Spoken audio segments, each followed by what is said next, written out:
para todos los asistentes.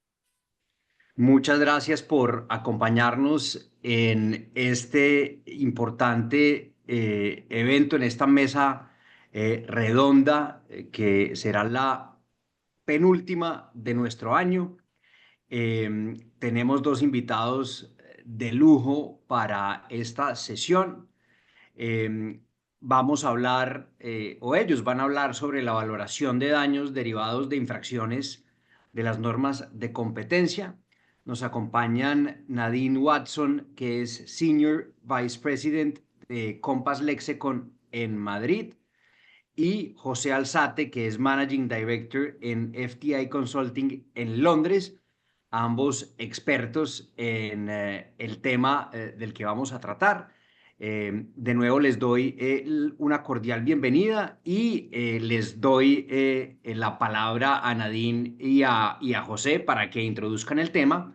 Algunas reglas nos han pedido los speakers que si alguna persona tiene alguna pregunta, por favor nos lo indique y abrimos el chat o abrimos el micrófono para que la hagan en vivo y si no nos la manden por el chat. La idea es que este sea un espacio interactivo. Dicho eso, entonces les doy la palabra a Nadine y José. Adelante. Muchas gracias. Voy a compartir mi pantalla para la presentación que organizamos.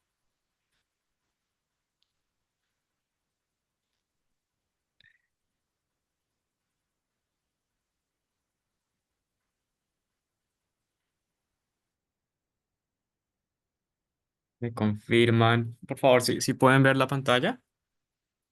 Esto, perfecto. Sí, perfecto. Vale, gracias. Bueno, pues muchas gracias, Felipe, y a la asociación por esta invitación. Y buenos días a todos y muchas gracias por unirse a esta mesa redonda. Les agradecemos en especial por el horario de esta sesión. Yo creo que va a ser la primera vez en mi vida que hablo sobre daños a una audiencia antes de las 9 de la mañana. Así que muchas gracias. Yo creo que para empezar nos podemos presentar brevemente. Soy Senior Vice President en Compass Lexecon en Madrid.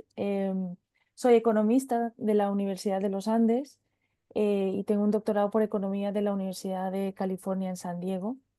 Llevo trabajando en temas de competencia desde España hace más de 20 años y muy curiosamente, pues más o menos alrededor de hace 8 años, más o menos, con una fuerte énfasis en cuantificación de daños, más o menos desde que la Comisión Europea eh, implementó su directiva de daños.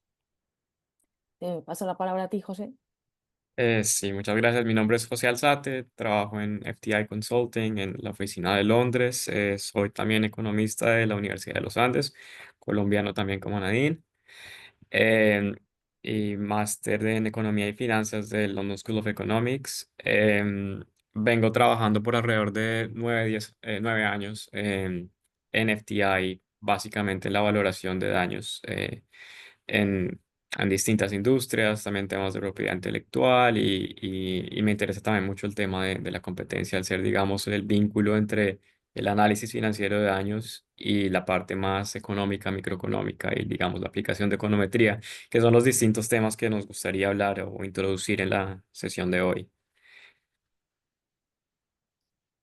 Entonces, ¿de qué vamos a hablar hoy? Voy a empezar por la parte de abajo de esta transparencia. Vamos a hablar principalmente del marco teórico que se utiliza para la cuantificación de daños relacionados con infracciones de competencia. Vamos a explicar un poco los factores que inciden sobre si el grado de repercusión de las infracciones de competencias sobre los consumidores es alto o bajo. Vamos a explicar también un poco las metodologías que se utilizan comúnmente en estos casos y que han sido recomendados tanto por la Comisión Europea como por la Comisión Nacional de los Mercados y la Competencia en España. Vamos a describir las herramientas que se emplean, tanto económicas como forenses en estos casos, Y por último, vamos a explicar el último paso en la cuantificación de daños, que es la capitalización de la cantidad reclamada, porque típicamente es se reclama un daño en el pasado. Em, Como siempre, los disclaimers habituales, que estas no son opiniones tanto de José y mías y no necesariamente reflejan las opiniones de nuestros colegas en Compass ni en FTI.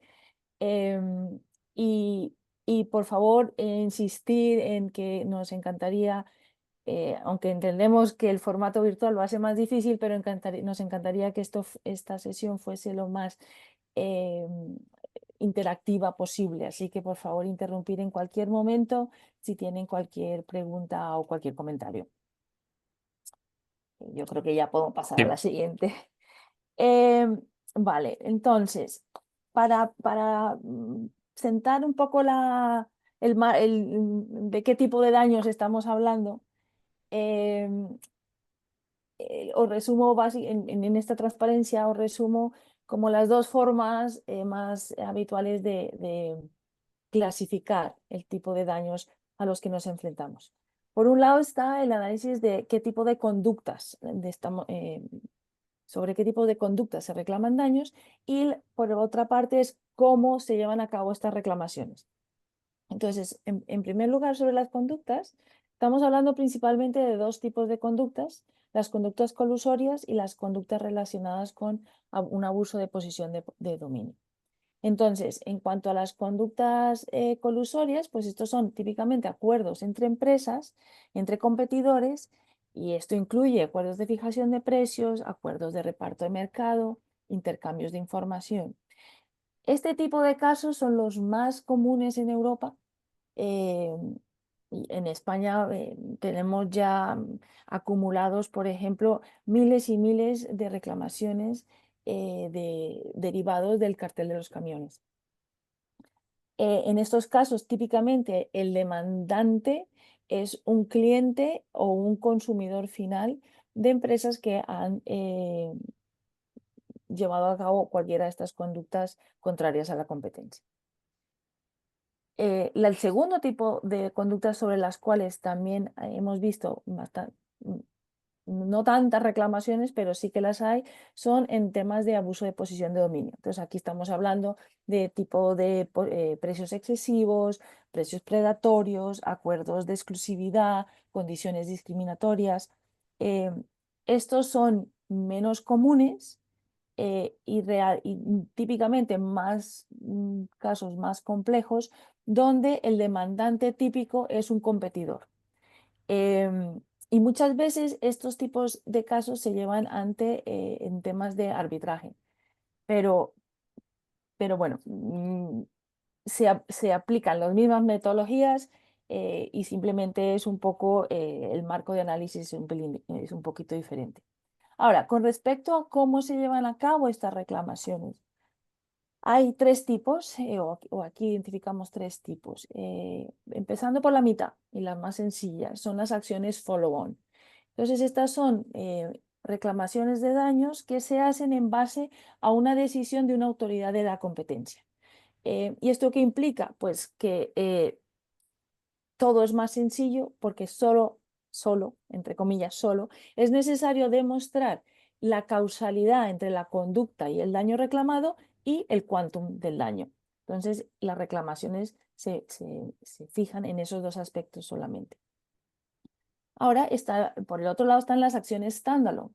En estas no hay una decisión en firme de ninguna autoridad y por lo tanto no solo hay que cuantificar el daño, establecer la causalidad, sino que además es necesario demostrar que ha habido una conducta que infringe la competencia. Entonces, en ese sentido, estos son casos más complejos eh, y depende mucho su relevancia o cuántos de estos se observan, depende mucho de la sofisticación de los tribunales. Por ejemplo, en España, aunque los tribunales ya están muy acostumbrados a reclamaciones de daños de casos de acuerdos, eh, no son tribunales especializados en competencia y por tanto son más reacios a admitir casos standalone y típicamente lo que hacen es postergar la decisión a cuando una decisión de una autoridad ya está en firme. En Portugal, por el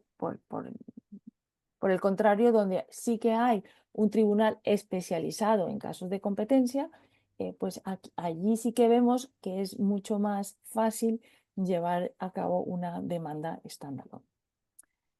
Y por último, la última tipología que tenemos aquí son las acciones colectivas. Estas evidentemente pueden ser o bien standalone o follow-on. Y la gran diferencia es que permiten agrupar muchos consumidores, poner demandas en nombre de muchos consumidores. Estas acciones realmente en Europa hasta ahora están empezando, son muy habituales en Estados Unidos, pero en Europa están apenas aún empezando y principalmente en el Reino Unido. En España, por ejemplo, estábamos esperando la transposición de la directiva, pero se ha retrasado por los temas políticos y por tanto aún no hay muchas decisiones, no hay muchos ejemplos, no hay muchos casos. Lo que sí que estamos viendo en España es un modelo híbrido entre acción individual y acción colectiva que está financiada por fondos de inversión. Entonces, lo que hacen estos fondos es adquieren demandas individuales de muchos perjudicados y luego ponen una demanda pues, que engloba a todas estas demandas individuales, lo que tiene desde un punto de vista práctico dos ventajas. Por un lado, permite principalmente al demandante acceder a una mayor cantidad de información que le permite una mejor cuantificación del daño. Y en segundo lugar, también las dos partes, tanto el demandado como el demandante, típicamente tienen más incentivos a dedicarle recursos a estas reclamaciones porque el quantum es más elevado. Entonces, por lo general, se permite un análisis más sofisticado. Vale, ya entrando un poco más en materia y como lo mencionaba Nadine al principio, la idea es ir un poco desde lo teórico, más teórico, cuantificación de daños, cómo se caracterizan los daños de infracciones de competencia, a la parte más práctica de, ok, qué herramientas se pueden aplicar para estimar lo que hemos establecido. Voy a empezar por, digamos, el aspecto más general de todos. Esta es una representación gráfica del marco general para la cuantificación de daños, no específico a competencia, sino daños en general. Em, Entendería que la audiencia ya debe estar más o menos acostumbrada con este tipo de marco. Básicamente lo que tenemos acá es una posición contrafactual, en este caso es la línea azul, que nos dice en ausencia del acto alegado, en ausencia de la infracción, en ausencia del acto u omisión que se está alegando, el incumplimiento, ¿qué habría pasado con la demandada, con las utilidades de la demandada, con los flujos de la demandada? Por lo general, estamos hablando de temas monetarios. Y eso lo comparamos y eso lo llamamos la posición contrafactual. Eso lo comparamos con, en realidad, qué es lo que ha pasado teniendo en cuenta dichos actos u omisiones alegadas. Y esa es la posición actual, que vemos como que es la línea roja en esta gráfica. Y la diferencia entre ambas, pues crea una diferencia en el tiempo de utilidades, de flujos de caja, una diferencia monetaria. Es la comparación de esa diferencia que nos permite aislar el efecto del acto u omisión alegado sobre la posición financiera de la demandante. Y digamos que este es el marco básico para una cuantificación de daños. Em, Esta gráfica es interesante porque también nos habla un poco sobre la temporalidad de la cuantificación. Por lo general, pues si estamos en algún tipo de procedimiento, pues entiende que ya hubo o ya comenzó a ocurrir algún tipo de incumplimiento y ese incumplimiento habrá tenido efectos en el pasado. Nos encontramos en la fecha del laudo, por ejemplo, la fecha del procedimiento, y puede incluso que el acto siga teniendo consecuencias en el futuro. Entonces, digamos que hay un aspecto temporal del pasado, muchas veces pronosticar el futuro, y este es, digamos, el marco más básico para una cuantificación de daños.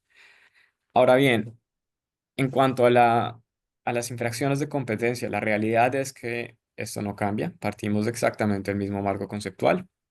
Tenemos por un lado un escenario contrafactual que nos dice cuál es la situación hipotética que hubiera tenido lugar en ausencia de la infracción anticompetitiva. Por ejemplo, si hay un cartel que fijó precios por encima del nivel competitivo, cuál habría sido la posición de la demandada, del consumidor de dicho cartel, en ausencia de dicho sobreprecio. Em, y eso lo comparamos con un escenario real, que es lo que realmente ha ocurrido. Una cuestión crucial a la hora de construir el escenario contrafactual es la delimitación temporal de los daños y los perjuicios reclamados. Cuando estamos hablando de un reclamo follow-on, como lo explicaba Nadine, donde ya se estableció una conducta anticompetitiva, por lo general se establece cuál fue el periodo de dicha conducta anticompetitiva. Y eso, aquí lo que vale la pena recalcar es, eso es un buen punto de partida para establecer cuál es el periodo en que se generó la pérdida, pero no necesariamente es idéntico. ¿Por qué? Porque esto me dice, digamos, cuál fue el periodo en que el cartel estuvo estableciendo los precios, estuvo fijando precios, pero lo que nos interesa cuando estamos cuantificando daños es esta fijación de precios, cómo impactó al consumidor de dicho cartel. Y poniendo un ejemplo, em, digamos que hay un cartel sobre el precio de los tractores. Pero digamos que los usuarios de los tractores no van a comprar tractores cada mes, cada año incluso, sino cada 2, 3, 4, 5 años, porque es un bien activo durable. Ahora bien, si hubo una infracción que comenzó hace 2 años, puede que los efectos solo se estén observando ahorita a medida dependiendo del consumidor, a medida que los consumidores van, digamos, reemplazando sus tractores. Entonces, digamos que este es un tema a tener en cuenta. Obviamente hay una relación entre el periodo de la conducta anticompetitiva, el periodo de los daños, pero la relación no es necesariamente uno a uno. Em, una cuantificación de daños en términos más generales nos dice que el pleno resarcimiento del daño debe incluir la indemnización por daño emergente, lucro cesante y pago de intereses. No queremos ahondar en estos términos, pues sabemos que estos términos tienen una connotación legal que puede variar de jurisdicción en jurisdicción, pero básicamente lo que queremos mostrar acá es que en general una cuantificación de daños tiene las utilidades, digamos, contrafactuales, las utilidades reales. Eso nos genera una diferencia que es la pérdida. Como dicha diferencia por lo general está en el pasado o muchas veces está en el pasado, se le aplica intereses y así llegamos al daño. Lo que queremos enfatizar en las siguientes diapositivas es la manera en que las pérdidas generadas por acciones anticompetitivas, por infracciones de las normas de competencia, se pueden desagregar en distintos conceptos. Y estos son, en una gran medida, son terms of art de la industria. Entonces nos parece primero importante explicar dichos términos para poder entrar a discutirlos y el análisis de cuantificación de dichos términos, ya todos teniendo, digamos, el mismo contexto. Un tema aquí a recalcar es que estamos hablando en realidad de varias patas distintas. Por un lado tenemos que saber lo que de verdad ocurrió, las utilidades reales de una demandada y un cálculo de intereses. Por lo general, estas partes de la cálculo son más sencillos en el sentido de que se trata de temas observables. Yo sé cuántas utilidades está generando o cuáles son los beneficios de la parte afectada. La parte que es más complicada es el ejercicio hipotético que está detrás de la posición contrafactual, porque por definición no podemos observar cuál hubiera sido el desempeño de esta empresa, de este consumidor, en ausencia de lo que realmente ocurrió. Esto requiere de estimaciones, de supuestos, y aquí en realidad es donde está el rol del perito, donde se va la mayor parte de la energía en un análisis pericial de cuantificación de daños. Em, Aquí tenemos una representación también gráfica ya más allegada a las infracciones de competencia. Esto muestra las utilidades de una demandante en un escenario contrafactual, es decir, en ausencia de una acción anticompetitiva. Em, Puede que la audiencia esté familiarizada con este tipo de gráficas. Esto básicamente es una curva de demanda. Lo que nos dice esta curva es que a medida que yo aumento el precio, a medida que si vamos en el eje vertical, a medida que yo subo en ese eje, la cantidad demandada, la cantidad que me va a comprar eh, mi consumidor va a ser menor. ¿Por qué? Porque entre más digamos que es intuitivo que entre mayor sea el precio, menor va a ser la cantidad demandada. Ahora bien, en ausencia de de la infracción, supongamos que habríamos obtenido estos beneficios, que es la diferencia entre P, el precio del producto bajo competencia, y C, el precio del insumo, también bajo competencia, y Q, que es la cantidad vendida. Ahora bien, ¿qué pasa? Cuando tenemos una situación anticompetitiva, no estamos observando esta situación de la izquierda, sino que estamos en la situación de la derecha. En primer lugar, la empresa afectada no está percibiendo un costo C, sino que está percibiendo un costo C apóstrofe, que es mayor. ¿Por qué? Porque había una fijación de precios. En su proceso de determinación de precios, la empresa no habrá fijado un precio P, sino que habrá fijado un precio P apóstrofe. ¿Por qué? Porque obviamente la teoría económica, y en eso vamos a ahondar un poco más, nos dice que los precios están relacionados con tu costo de producción y más generalmente con tu costo marginal de producción. Si mi costo ha aumentado, por ejemplo, como resultado de un sobreprecio anticompetitivo, es muy probable que mi precio también, el precio que yo le esté cobrando a los consumidores también ha aumentado o ha cambiado. Y al mayor precio, debido a la curvatura de la demanda, pues también voy a vender menores cantidades. Aquí lo que vale la pena recalcar es que los valores que nosotros podemos observar directamente son el P apóstrofe, el C apóstrofe y el Q apóstrofe. Es lo que está realmente vendiendo la empresa, dado el sobreprecio del cartel. Lo que no podemos observar, pero debemos estimar para una cuantificación de daños, es cuáles habrían sido los precios, los costos y las cantidades en ausencia de, digamos, en esa posición contrafactual, que es esa parte de la izquierda.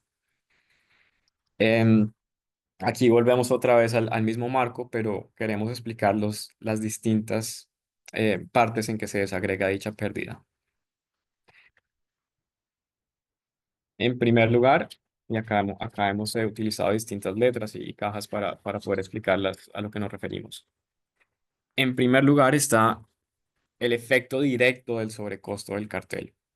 Esto en inglés se suele conocer como el overcharge. Y básicamente esto es el aumento en el costo del insumo multiplicado por el volumen de compra. Y básicamente si estamos hablando del cartel de camiones y hay un sobreprecio en el costo de los camiones, pues el sobrecosto derivado del cartel es el mayor precio que yo estoy pagando por los camiones multiplicado por la cantidad de camiones, digamos. Em, por otro lado, esta es el área en la gráfica. Por otro lado está lo que se llama el efecto de repercusión, en inglés el pass-on o passing on effect. Y esto básicamente nos dice, según la teoría económica nuevamente, los precios que yo le fijo a mi consumidor están ligados a los costos en los que yo incurro. En la medida en que yo haya percibido un mayor precio en mis insumos, es probable que yo también le haya pasado parte de ese precio a mis consumidores, aumentando mi precio del producto. Entonces, el efecto de repercusión es básicamente la medida en que las empresas logran eh, pasar ese costo, el passing on, a sus consumidores en lugar de absorberlo ellos mismos. Y esa es el área B en la gráfica.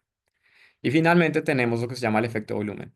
¿Qué pasa? Si yo aumento mis precios, por un lado, logro traspasar el sobreprecio que yo estoy enfrentando a mis consumidores, pero como hay una curva de demanda y por lo general las personas son sensibles al precio que yo les cobro, es de esperarse que entre más parte de ese sobreprecio yo les pase, pues menor va a ser el volumen que me compran.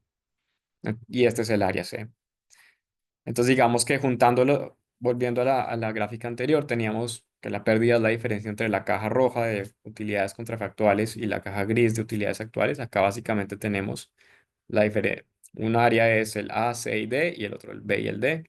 Digamos que el D está en ambos lugares, entonces lo que resulta es los daños son igual a la pérdida por el sobrecosto, los mayores costos que yo estoy incurriendo como consecuencia directa del sobreprecio, aument más el efecto volumen, la menor demanda o el menor volumen que estoy yo vendiendo, dado a que aumente mis precios, mitigado por la repercusión del sobrecosto. Aquí lo importante es entender este tema entre el efecto volumen y el efecto repercusión. Entre más yo aumente mis precios a mis consumidores, Por un lado, más logro yo mitigar mi pérdida porque yo no estoy absorbiendo el sobrecosto, sino que se lo estoy pasando a mis consumidores. Pero por otro lado, menos me van a comprar los consumidores. Entonces voy a ganar en precio, pero voy a perder en cantidad. Este marco conceptual, pues queríamos explicarlo porque es, digamos, si ustedes ven las guías de la Comisión Europea, se suele hablar mucho de estos términos, de overcharge, passing on y volume effect. Y también es muy interesante porque nos ayuda a entender las estrategias legales de las distintas partes en un caso de competencia. Por ejemplo, una defensa de la parte demandada, digamos, del miembro del cartel, puede ser que no hay pérdida o que la pérdida se vio mitigada porque el consumidor que la está reclamando pudo pasar todo el sobrecosto a sus consumidores. Entonces sí, hubo un sobreprecio, pero ese sobreprecio no afectó a mi consumidor porque mi consumidor logró pasarle el sobreprecio a sus consumidores. Por otro lado, si la demandante no es ese consumidor intermedio que se vio afectado por sobreprecio, sino el consumidor final, digamos, en el último paso de la cadena, ese consumidor final debe demostrar que la empresa afectada por el sobreprecio le pasó el sobreprecio a ella, al consumidor final, para poder reclamar que hubo una pérdida, que ese consumidor final está enfrentando precios más altos como consecuencia de la conducta anticompetitiva. El otro tema interesante aquí, y ya lo había mencionado, es este tema, la relación entre el efecto volumen y el efecto repercusión. Eh, si si una parte está argumentando que hubo mitigación porque hubo repercusión, es importante entender que, claro, entre más repercusión haya, menor es el sobreprecio que absorbe la empresa, pero también mayor es la pérdida de volumen. Y como lo va a mencionar Nadine, este efecto volumen suele, suele considerarse mucho menos de lo que debería ser el caso. Em, Habiendo establecido, digamos, esta terminología básica, queremos entrar un poco en detalle intuitivamente qué nos dice la teoría económica sobre en qué dirección debería ir el efecto repercusión, cuándo se debería haber una mayor repercusión o cuándo debería haber una menor repercusión, dependiendo de distintos factores. Y de nuevo, para establecer la terminología, la repercusión se refiere a la medida en que yo, como empresa afectada por el sobreprecio, logro pasarle ese precio a mis consumidores, ese sobreprecio a mis consumidores, aumentando mis propios precios, los precios de mi producto. Y acá tenemos un ejemplo. Básicamente, según la teoría económica, la maximización de utilidades, como ya he venido diciendo, requiere que el precio se fije en función de los costos marginales de producción. Supongamos que hay una empresa que está en el negocio de producción de helados. Para la producción de helados se necesitan una serie de insumos. Dos de ellos son leche y camiones para poder transportar mis helados a mis propias tiendas o a los supermercados, etcétera. ¿Qué pasa? La teoría económica nos dice que es más probable que un sobreprecio en el costo de la leche se repercuta sobre el precio del helado que un sobreprecio, digamos, en el costo de los camiones. ¿Por qué? Porque en el contexto de producción de helados, la leche es claramente un costo marginal.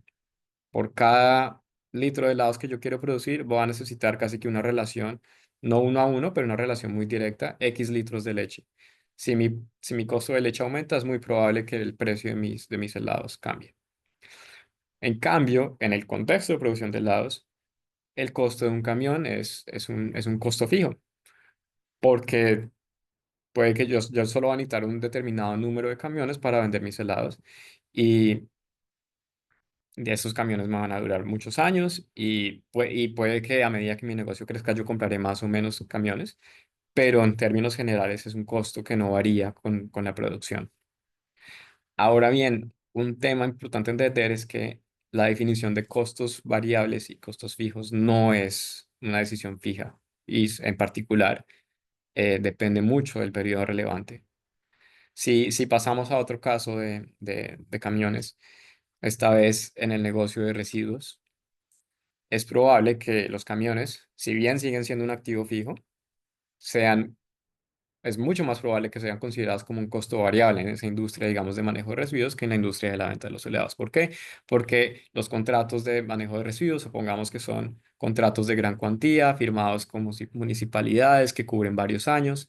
En ese sentido, es mucho más probable que yo en mi fijación de precios, como empresa que está buscando un contrato de manejo de residuos tenga en cuenta cuántos camiones voy a necesitar. De nuevo, porque entre más hogares vaya a atender yo, pues también voy a necesitar más camiones. Entonces, en este caso, el mismo camión del que estábamos hablando antes pasa de ser de un activo fijo a un activo variable. ¿Qué me dice esto? Que en la industria de los residuos es más probable que un sobreprecio de los camiones en el costo de los camiones incida sobre el precio final. El otro factor que suele afectar las repercusiones es la relación entre demanda y precio. Y como ya habíamos venido diciendo, existe ya algunos probablemente conozcan la famosa ley de la demanda, que no dice nada más que a medida que el precio aumenta, la cantidad demandada disminuye. Em, Aquí tenemos en este ejemplo dos curvas de demanda, da las coincidencias que al nivel de precio actual, en ambos casos se está demandando la misma cantidad Q. Digamos que las dos curvas se juntan en ese lugar. Pero ¿qué pasa? Si por alguna razón el precio aumenta de P a P apóstrofe, el efecto sobre la cantidad va a depender de cuál de las dos demandas estamos mirando. Si estamos en la demanda roja, la cantidad demandada por los consumidores va a pasar de Q a Q apóstrofe. Pero si estamos en la demanda verde, la cantidad demandada va a pasar de Q a Q apóstrofe verde, que es una cantidad menor. Y esta relación se conoce por el concepto de, también seguramente habrán oído sobre este concepto, la elasticidad precio de la demanda. Básicamente la elasticidad precio de la demanda me dice qué tan sensible es la demanda de mi consumidor a cambios en el precio de mi producto. Nadie, no sé si se te ocurra ejemplos de productos que tengan mayor o menor elasticidad. Un ejemplo que es muy clásico o era muy clásico en los libros de texto, igual ya un poco menos, es el tema, por ejemplo, de los cigarrillos. Los fumadores no hay muchas alternativas para el cigarrillo, no había, hoy en día hay más, pues igual ha cambiado. Entonces, cuando hay pocas alternativas para un producto, entonces disminuye mucho la elasticidad de la demanda. Ante cambios en los precios, no hay alternativas y por tanto no cambia la demanda, se mantiene constante. Nosotros hemos estimado elasticidades de demanda en el mercado de cigarrillos en torno al 0,1%, que es bajísimo. Se va uno a otro ejemplo totalmente contrario, donde puede haber muchos productos alternativos, aumenta la demanda.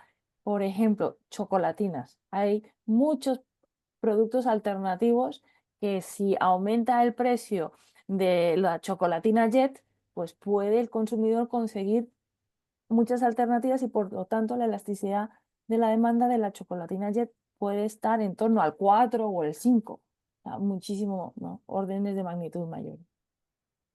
Otro ejemplo clásico también es, por ejemplo, los tiquetes aéreos. Pues todos sabemos que los tiquetes cambian según la temporada y pues las personas son bastante sensibles a cambios en los costos de los tiquetes. Bueno, ¿a qué viene este punto de la elasticidad de demanda? Pues resulta que entre más inelástica sea la demanda, entre menos reacciona el precio, intuitivamente también, pues se espera que haya más repercusión. Se espera que yo le pueda pasar mayor parte de mi sobrecosto al consumidor final. Volvemos al ejemplo de los cigarrillos. Si los consumidores de cigarrillos no reaccionan tanto a aumentos en el precio del cigarrillo, pues es mucho más fácil que el productor de cigarrillo que esté enfrentando un sobreprecio le pase ese costo al consumidor final. Comparado con el mercado de los chocolatinas, donde el productor de chocolatinas tiene que saber que si yo aumento el precio de las chocolatinas, pues voy a perder una gran cantidad de consumidores a productos alternativos. Y de nuevo, como mencionaba antes, en la medida que haya un efecto, afecta el efecto repercusión, también afecta el efecto volumen. Entre más, digamos, en este caso es de la manera contraria, entre más inelástica la demanda, pues es menor el efecto volumen. El siguiente factor que afecta el grado de repercusión es la intensidad de la competencia, pero aunado con el alcance del sobrecosto. Y acá digamos que tenemos cuatro cuadrantes distintos. Situándonos en la parte de arriba de estos dos cuadrantes, asumamos que tenemos un mercado donde la competencia es muy fuerte. Y ahorita voy a dar algún ejemplo. La teoría económica nos dice que si hay un sobreprecio enfrentado por una empresa específica de esa industria, es menos probable que haya repercusión que si ese sobreprecio lo está enfrentando toda la industria. Y acá voy a dar el ejemplo, digamos, de la producción de jugo de naranja. El jugo de naranja se puede entender como un sector con alta competencia porque hay muchos productores y es un producto bastante homogéneo. Entonces, si bien puede que las personas tengan preferencias sobre el jugo de la compañía A versus la compañía B, finalmente se trata de distintos tipos de jugo de naranja que son en gran medida sustituibles. Entonces, acá estamos en una competición, en un mercado de alta competencia. Ahora, la teoría económica nos indica que al ser una industria tan competitiva es probable que los márgenes que están obteniendo estas empresas sean relativamente bajos. Y un margen bajito requiere decir que el precio es muy cercano al costo. Ahora, si el sobrecosto afecta a un solo productor en este mercado, pues es muy difícil que un solo productor de jugos de naranja pueda subir sus precios mucho, porque sus consumidores se le van a ir a la competencia. En cambio, si todo el mercado está sufriendo el sobrecosto, es más probable que toda la industria aumente sus precios. De nuevo, porque la industria tiene unos márgenes muy bajitos, van a tener que aumentar sus precios para mantenerse viable como industria. Ahora, si nos vamos a la cuadrícula de abajo, pasemos de una situación de competencia fuerte a una situación de competencia débil. Comparado con lo que veníamos hablando, digamos que eso es lo opuesto. Entre más débil sea la competencia, cuando hay un efecto específico, un sobreprecio específico a una empresa, es más probable que haya repercusión.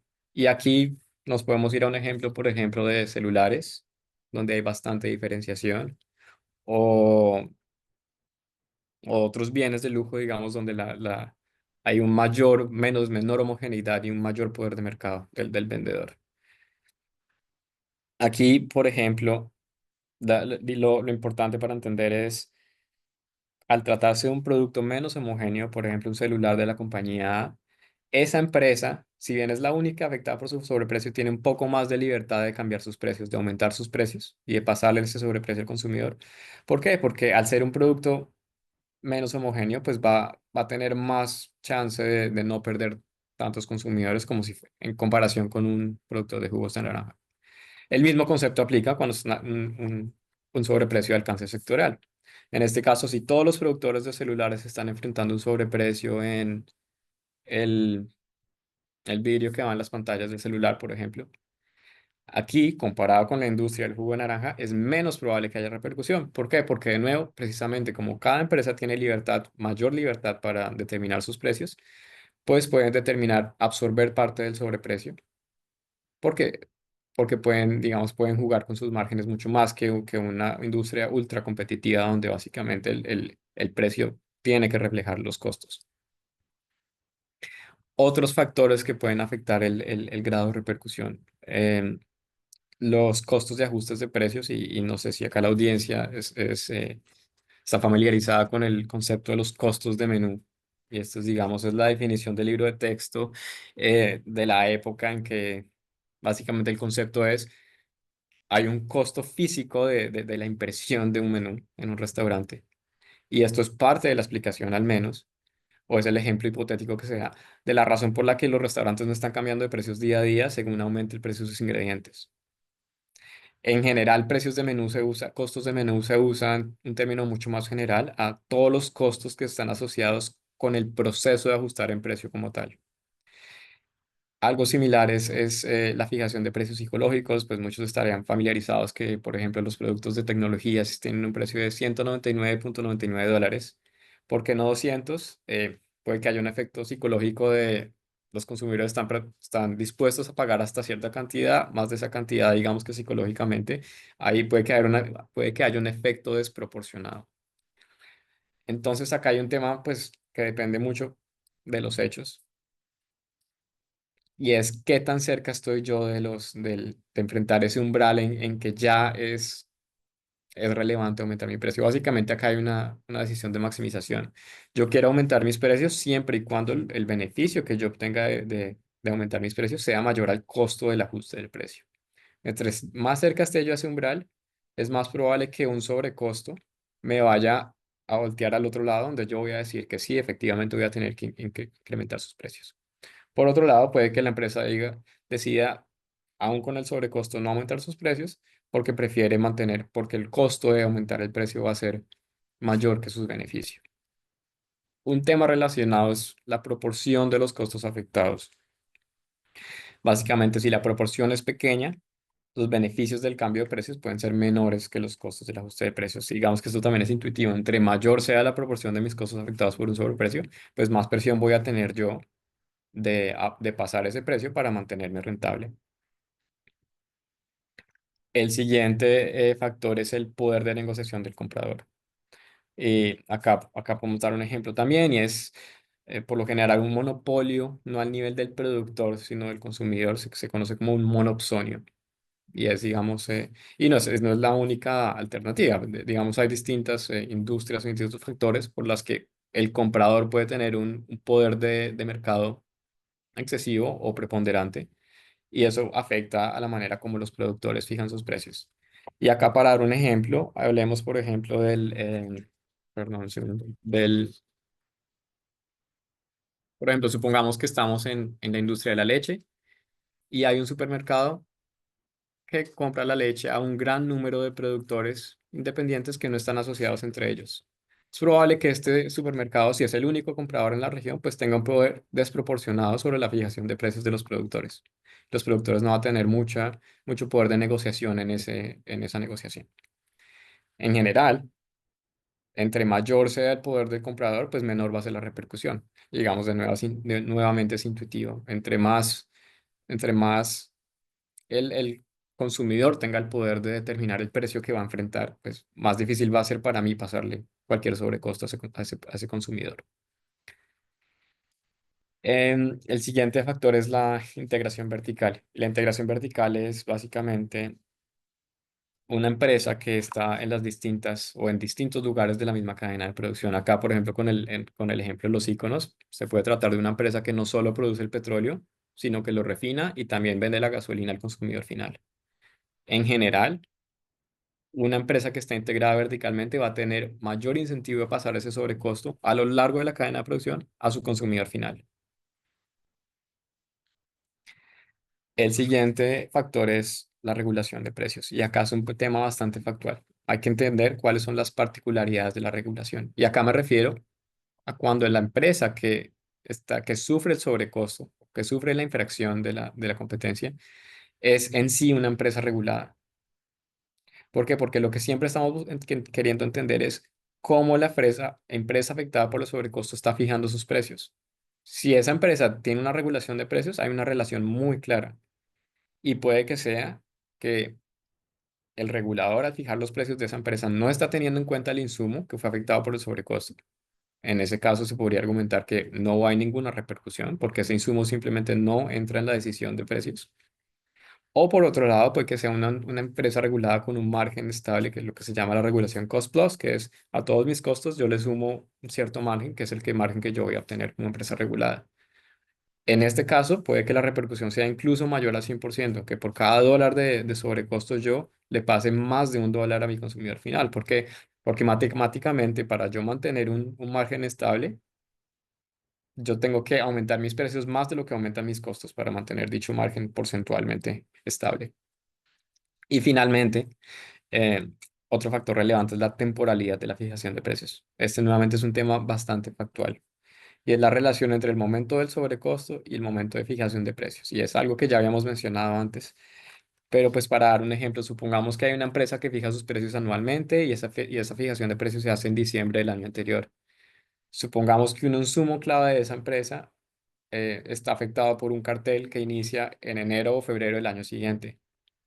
Pues ese cambio en el precio de enero o febrero del año siguiente no va a afectar a esta empresa en este año, porque la empresa ya fijó sus precios. O sea, le va a afectar en el sentido que tiene un sobrecosto claramente, pero no va a afectar su decisión de precios porque la decisión de precios ya se tomó 1 o 2 meses antes. Entonces, digamos, estos son temas factuales que hay que tener en cuenta. Sin embargo, esta decisión de enero o febrero de aumentar los precios del cartel sí puede incidir sobre la fijación de precios del año siguiente de dicha empresa. Ya aquí digamos que ya tratamos de dar como una imagen intuitiva de cuáles son los factores que pueden incidir sobre la repercusión. Ahora Nadine va a hablar un poco sobre cuáles son los pasos y los métodos para calcular los distintos conceptos de los que hemos venido hablando. Bien, José. Y tenemos una pregunta en el chat que es cómo se calculan los daños derivados de la conducta anticompetitiva desarrollada en la industria digital. Y yo creo que no hay una respuesta única a esto y depende de muchos factores, pero yo creo que esperemos, Natalia, que en la medida que vayamos avanzando puedas ver las diferentes formas en que se puede, porque no va a ser algo distinto lo que ocurre para la industria digital que en general, que en todas las demás, sino van a ser posiblemente factores específicos y que luego pueda retomar la pregunta. Entonces, si pasamos ahora a los pasos realmente reflejan de una manera muy cercana los bloques que describió José inicialmente en los que se descompone el daño. El primer paso, que es necesario identificar y documentar el valor de los productos afectados, ¿vale? Porque sobre ese valor de comercio es sobre el cual se va a cuantificar el daño. El segundo bloque es ya la cuantificación del efecto de la conducta sobre esos productos afectados. Típicamente lo más común es evaluar el efecto de la conducta sobre precios, pero evidentemente la conducta puede tener efectos sobre beneficios, márgenes, volumen de ventas y muchas otras cosas muy específicas, pero yo creo que lo más fácil para entenderlo es mirarlo sobre precios. El tercer paso es cuantificar la repercusión de ese sobrecosto y el efecto volumen, que es sobre lo que ha estado hablando José. Y finalmente ya es capitalizar el daño, dado que hasta el momento de la reclamación, porque típicamente, como dije anteriormente, el daño ha ocurrido en el pasado. Una diferencia un segundito, vamos, una diferencia muy importante entre los primeros dos pasos y el tercero es sobre quién recae la carga de la prueba. Entonces, por ejemplo, en Europa, la carga de la prueba sobre el volumen de comercio y sobre el sobrecoste, sobre el costo, cae sobre el lado del demandante. Es el demandante que evidentemente tiene que demostrar que tiene productos que se los compró a los infractores, cuál es el valor de esos productos y segundo, tiene que demostrar cuál ha sido el efecto de la conducta sobre el valor de esos productos. Y por el contrario, el paso 3, el de la repercusión, la carga de la prueba recae sobre el demandado. Entonces es el demandado el que tiene que ver si ese sobrecosto ha sido trasladado al consumidor o al cliente del demandante. Entonces aquí se ve inmediatamente que hay un posible tema de asimetría de información, en el sentido de, para cuantificar el efecto de la conducta sobre los precios, lo más relevante puede ser la información que tiene el demandado. Mientras que para evaluar el efecto de repercusión, la información más relevante es la del demandante. Entonces, esto, por ejemplo, en el Reino Unido, esto no hay ningún problema porque en el Reino Unido hay medidas implementadas para compartir, hay disclosure para compartir todos los datos y por tanto no hay esa asimetría. En España, por ejemplo, debido a todos los problemas que se han enfrentado los tribunales, cada vez están intentando implementar medidas para que haya más transparencia y se compartan más los datos. Pero esto es un tema relevante, es un tema importante el de la disponibilidad de información y que va a limitar mucho los análisis que se pueden hacer. Entonces, yendo al primer paso, el primer paso es el que puede parecer más sencillo, ¿vale? Es simplemente identificar cuáles son los productos afectados y cuál es su valor. Habitualmente para esto se utiliza información que se extrae o bien de los sistemas contables o sistemas de gestión de las empresas o incluso en sus registros de activos. y si han participado, si estos son conductas que han afectado unas licitaciones, pues entonces la información está en las licitaciones. Ahora, resulta que en realidad este proceso es muy complicado. ¿Por qué? Porque normalmente estas conductas son conductas de larga duración y por tanto la recopilación de todos los datos necesarios para demostrar cuáles son los productos afectados realmente es difícil. Y como anécdota, os comento el caso de la Comisión Europea. La Comisión Europea, cuando estableció la Directiva de Daños, con el fin de impulsar las reclamaciones de daños, porque en esa época se pensaba que las reclamaciones de daños eso no iban a prosperar, pues la Comisión Europea le puso una demanda a los fabricantes de ascensores por el cártel de los ascensores. Y entonces, ese caso ha durado años y años solamente se ha llegado en el caso de la Comisión Europea a una decisión la semana pasada, o sea, 10 años han pasado de esto. Pero uno de los elementos que le costó más y a la Comisión Europea fue demostrar que los ascensores que tenía instalados en sus edificios públicos los había comprado durante la época de la conducta y además que el mantenimiento lo había llevado a cabo las empresas que participaron en el cártel. Porque típicamente estas son facturas, cuestiones que no se guardan. Entonces, eh, fue muy llamativo que precisamente en el caso que la comisión quería utilizar como ejemplo, es donde más dificultad, este primer paso fue el más difícil.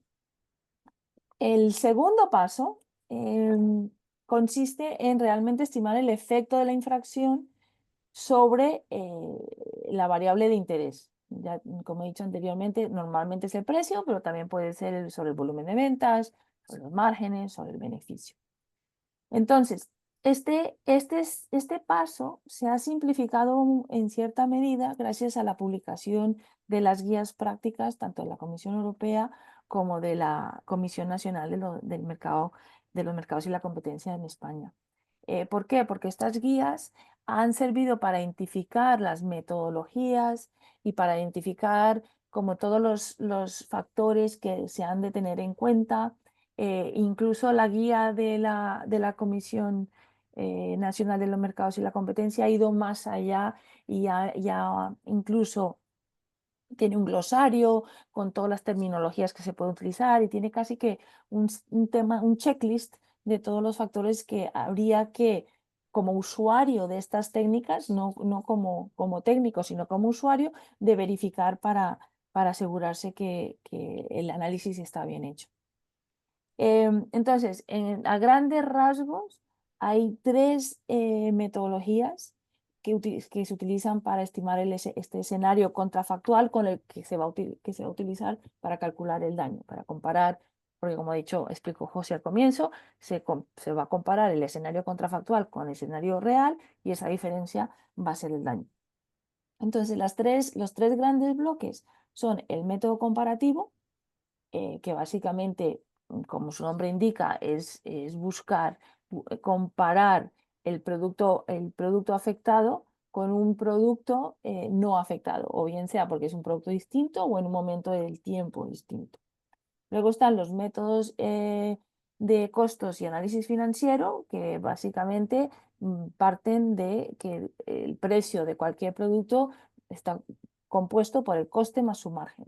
Y con esa información podemos recuperar el precio de un producto en un escenario competitivo.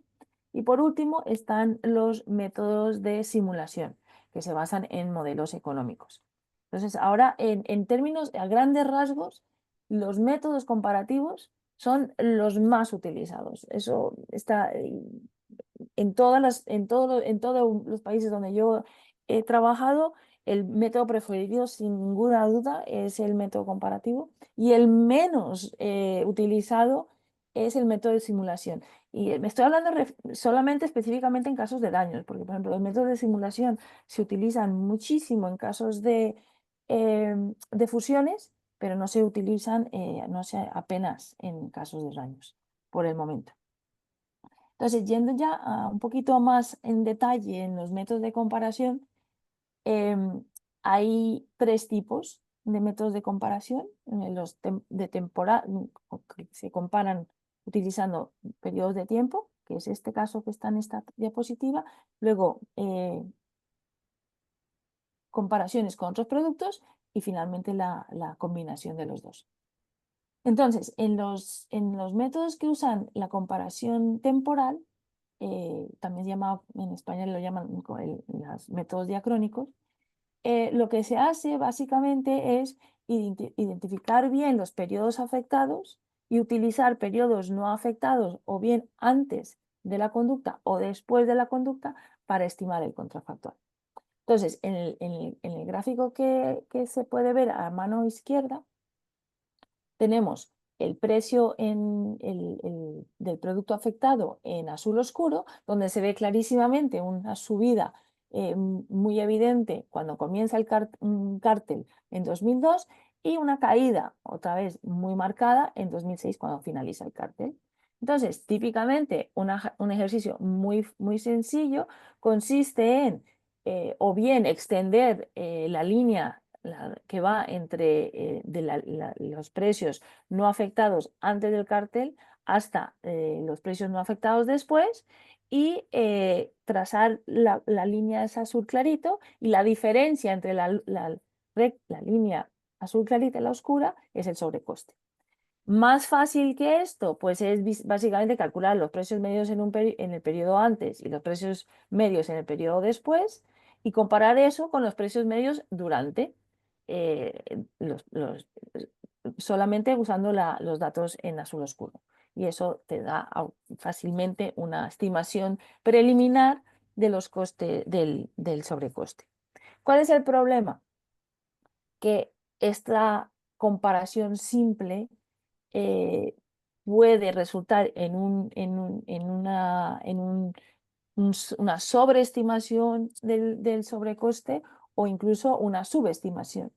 Todo depende de otros factores que puedan estar cambiando en la industria en el mismo momento. De Entonces, hecho, Nadine, sí, tenemos una pregunta y te la voy a leer. Es, ¿cómo definir exactamente el sobrecosto asociado al cartel, aislado de otros factores como justo. inflación, tasas de cambio, aumento de costos de manufactura, expectativas legítimas de utilidad? Y bueno, creo que lo estás explicando, esa es la cuestión en Esta la que es estamos justo. tratando de ahondar. Justo, justo. Entonces, estos métodos, el método de comparación, ¿cómo lo hace? Ahora luego hablamos de los otros métodos, pero cada método tiene eh, su forma de tratar de aislar el efecto de la conducta de cualquier otro factor que ha podido influenciar a los precios que estamos considerando.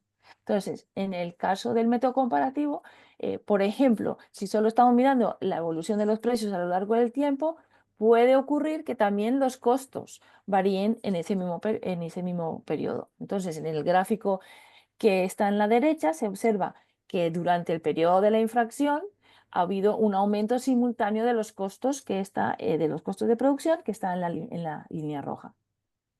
Entonces, esto hay que tenerlo en cuenta para poder calcular el sobrecosto correctamente. Básicamente, el sobrecoste ahora va a ser la diferencia entre la área inicial que habíamos calculado en la izquierda y menos el aumento en el costo. Ahora, ¿qué pasa? Que esta es una simplificación en un gráfico y aquí solo hay un factor que se puede confundir, ¿no? Que está cambiando a la vez que ocurre en la infracción. Pero en realidad puede haber muchos otros factores que cambien simultáneamente en el mismo periodo. Puede cambiar la demanda, puede haber una crisis que lleve a un desplome de la demanda, pueden entrar competidores nuevos en el mercado. Hay muchos factores y para eso, por lo tanto, típicamente se utilizan herramientas estadísticas, herramientas de econometría, para poder tener en cuenta todos los factores que pueden estar influenciando a los precios a la vez que la conducta y de esa manera poder aislar el efecto de la conducta de todos los otros factores. Y a eso llegamos más adelante. Y la otra dificultad con este método, y es concreto a este método, es la definición del periodo temporal. Porque en esta ilustración, en este gráfico, se ve muy claro una subida muy pronunciada al comienzo del cártel y una bajada muy pronunciada al final del cártel. Pero esto habitualmente no es así. Y como explicaba José al comienzo, es posible que una conducta que una infracción pueda que, o un cártel, cualquier tipo de infracción, puede que no empiece a tener efecto desde el primer día, porque solo tiene efecto, si es un bien duradero, pues algunos bienes, algunos consumidores solo se van a empezar a ver afectados más adelante. Y por el contrario, hay conductas que normalmente pueden tener efectos en el mercado incluso después de que la conducta haya finalizado. Un caso claro, si hay contratos a largo plazo. Entonces, si hay contratos a largo plazo que se firman durante el periodo de la conducta, pues el efecto de esos contratos se va a ver años posteriores, se van a seguir sufriendo años posteriores al finalizar la conducta. Entonces, este método, los resultados son muy sensibles, pueden ser muy sensibles a la definición del periodo temporal. El segundo método, perdón, es el método que compara, es un segundo método comparativo, utiliza otros productos o otros mercados no afectados por la conducta como para estimar el contrafactual. Entonces, en este caso, por ejemplo, tenemos que el país, en la gráfica tenemos los precios de unos productos en un país donde ha habido un cártel, que serían los círculos azules oscuros, y la idea sería estimar el sobrecosto comparando esos precios con los precios del mismo producto en otro país o en otros países, en este ejemplo, los países con los círculos en unos azules más claritos, y en estos países donde no ha habido tal conducta. Y entonces aquí la ventaja de este método es que ya el tema de cómo definir el periodo temporal, cuál es el periodo temporal afectado o no afectado, no es tan relevante, porque simplemente durante el periodo del cártel, si es un cártel, durante lo que diga la decisión, comparamos los precios en los países afectados y los países no afectados, y la diferencia se la atribuimos al cártel. Un ejemplo de unos casos en el que yo trabajé hace mucho tiempo fue en el cártel de la cera de la parafina, es que la cera que se utiliza para hacer las velas y demás. Entonces, en ese caso, un producto, perdón, creo que no lo he dicho, el comparador puede ser otro producto o puede ser otro país. En el ejemplo, en el gráfico son otros países, pero podría ser otros productos. Entonces, en este caso del cartel de la parafina, por ejemplo, lo que se utilizaba para estimar el sobrecoste era otro producto relacionado con la parafina, pero no afectado por la parafina, que era la cera no refinada. La cera no refinada es el subproducto de extraer petróleo. Al extraer petróleo se produce esta cera no refinada y los fabricantes o los productores de petróleo no eran los mismos que eran que los productores de la cera de parafina. O sea, son dos mercados separados, dos productos totalmente diferentes, pero muy relacionados y por tanto eran un buen comparador. Otro ejemplo, también relacionado con otro caso en el que hemos trabajado, es el caso de un intercambio de información sobre sobre el precio de los plátanos que se importaban a Europa desde Latinoamérica. Era un intercambio de información sancionado por la Comisión Europea, y para cuantificar el posible efecto sobre el precio de los plátanos traídos de Latinoamérica, lo que se utilizó o lo que se podía utilizar como un comparador sería el precio de los plátanos canarios, porque son un sustituto perfecto y no están, no estaban incluidos en el intercambio de información. Entonces, Hay situaciones en las cuales sí que puede haber un producto que nos permita muy fácilmente identificar el efecto de una conducta, pero por lo general lo que ocurre es que ni los productos son perfectamente comparables, ni los países son perfectamente comparables. Entonces, puede haber, como vimos en el caso anterior, puede haber diferencias de demanda entre países, diferencia entre los tipos de consumidores, diferencias entre los costes, y todos estos factores pueden hacer que una simple comparación entre productos no sea útil. Y por tanto, vamos a la tercer método, que es el llamado diferencias en diferencias. Esta es una metodología que se está utilizando muchísimo en la literatura económica y que se está empezando a utilizar también mucho en los casos de daños. Y lo que pretende es combinar los dos métodos anteriores. Entonces, no solo vamos a comparar la evolución del precio del producto afectado a lo largo del tiempo, sino que lo vamos a comparar con la evolución de un producto no afectado en el mismo tiempo. Entonces, en este ejemplo, la línea azul oscura sería la del producto afectado, que vemos que al finalizar el cártel disminuye significativamente, y la línea azul clarita sería la de un producto no afectado, comparable, y entonces la idea es comparar si la diferencia entre entre los precios durante la conducta y la diferencia de precios entre los dos productos después de la conducta cambia. Y ese cambio en esa diferencia es la que se atribuye al impacto de la conducta.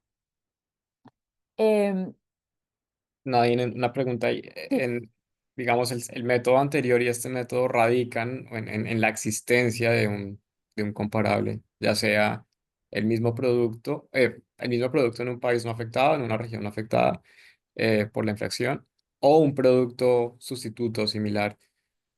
Que ahí veo que mencionas el control sintético. ¿Podrías explicar un poco qué se puede hacer cuando cuando ese producto, ese comparable óptimo no existe? sí. Hay dos cosas que se pueden hacer. La primera, que está relacionada con los métodos de regresión que comenté anteriormente, es igualmente utilizar para estas comparaciones métodos econométricos siempre y cuando se puedan identificar qué son los factores que son diferentes y por tanto tener en cuenta esas diferencias.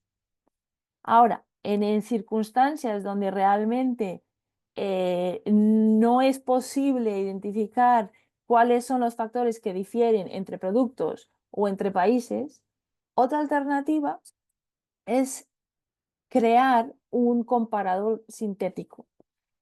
Y aquí lo que se hace es, por ejemplo, em, mm, en España se quería evaluar el efecto del cambio de una regulación, por ejemplo, en el País Vasco. Aquí este es un análisis que se hizo muy famoso de Víctor Aguirreviria. Y entonces y ahí él fue el que popularizó este método. Quería mirar el efecto de una conducta regulatoria en el País Vasco, pero no tenía un buen comparador para el País Vasco. Entonces lo que hizo fue cogió con datos de todas las diferentes provincias de España y creó un control sintético ponderando las diferentes regiones de tal forma que pudiesen asemejar lo más posible en términos de variables objetivas el País Vasco. Entonces, lo que hacía es, por ejemplo, cogía las diferentes provincias y las ponderaba para obtener una provincia sintética que tuviese el mismo ingreso per cápita que el País Vasco. Y cualquier variable que fuese relevante para su análisis, pero externo, no afectado para nada a la regulación, factores totalmente externos, para generar como un un sintético del País Vasco en base a toda la información de todas las otras provincias, y con esas ponderaciones entonces ya miraba a la variable relevante del control sintético y lo comparaba contra el País Vasco. Entonces, todo esto realmente lo que necesita en el fondo es un poco de creatividad y muchos datos y métodos para evaluar la validez de los supuestos que se hacen, y demostrar que los resultados son robustos. Y para eso, un poco más adelante, os voy a hablar de los métodos de regresión, que realmente son los que permiten que todas estas metodologías se puedan implementar de una manera más rigurosa, y que obtenga resultados más fiables, que se pueda analizar su robustez y que se pueda determinar cuáles son los supuestos que realmente tienen un gran impacto sobre los resultados. Vale, entonces ese era el primer bloque que os comenté anteriormente, que es el bloque más utilizado a día de hoy para la valoración de daños de competencia. Ahora, el segundo bloque es el bloque eh, que descansan sobre el uso de los costos. Entonces, estos métodos básicamente también son muy sencillos de entender, porque básicamente la idea es que todo precio se puede descomponer en dos componentes, un componente de costo y un componente de margen, y cualquier conducta de la competencia lo que va a afectar es al margen. Entonces, el fabricante de camiones que ha estado participando en un cártel, típicamente lo que hace es inflar su precio a través de aumentar el margen y así aumentar los beneficios del cártel. Entonces, el gran supuesto detrás de esta metodología es que las conductas no afectan a los costes. Entonces, si podemos tener los costes de las empresas afectadas, como la conducta no ha afectado a sus costes, simplemente cogemos sus costos y le aplicamos un margen razonable. Entonces, los dos problemas que son evidentes es, primero, que es posible que los costos realmente sí se vean afectados, porque al reducir la competencia en el mercado, es posible que las empresas se hayan vuelto menos eficientes. Y por tanto, los costos no son los que se habrían observado en ausencia de la conducta. Y el segundo problema es cuál es el margen razonable. Este segundo problema probablemente sea más fácil de resolver, porque lo que se usa muy a menudo es el mismo margen de la empresa en un periodo no afectado, o márgenes de otras empresas de la misma industria que no han sido afectados por estas conductas. Pero este método en casos de competencia no se está utilizando mucho de momento, y probablemente es por este tema del efecto de las infracciones sobre los costos, que es un tema que se debate muchísimo. En todos los casos en los que nosotros hemos trabajado, este es un punto en el que en que se enfrentan los demandantes y a los demandados sobre hasta qué punto los costos han sido afectados por la infracción. Y por último, el tercer bloque, que son los métodos de simulación. Estos métodos realmente son los que menos se utilizan en casos de daños, y básicamente por la sencilla razón de que son métodos que valorar su calidad y la calidad del modelo y la fiabilidad de los resultados es difícil. Y sin embargo, es muy atractivo desde un punto de vista económico, porque lo que hacen estos modelos es basarse en modelos de organización industrial para modelizar cómo habría sido el mercado en condiciones competitivas, o en condiciones, o sea, modeliza el mercado en condiciones competitivas y en condiciones no competitivas y ve la diferencia en el resultado. Entonces, estos modelos se basan en dos componentes, uno que modeliza cómo compiten las empresas, si las empresas compiten en precios, si las empresas compiten en cantidades, qué tan intensa es esta competencia, dependiendo de cuántas empresas están en este mercado. Luego, por el otro lado, modeliza cómo toman las decisiones los consumidores, qué factores tienen en cuenta, si toman sus decisiones de consumo en base solo a precios o puede que sea también en base a calidad, y si tienen cuáles son las alternativas con los productos que son sustitutos.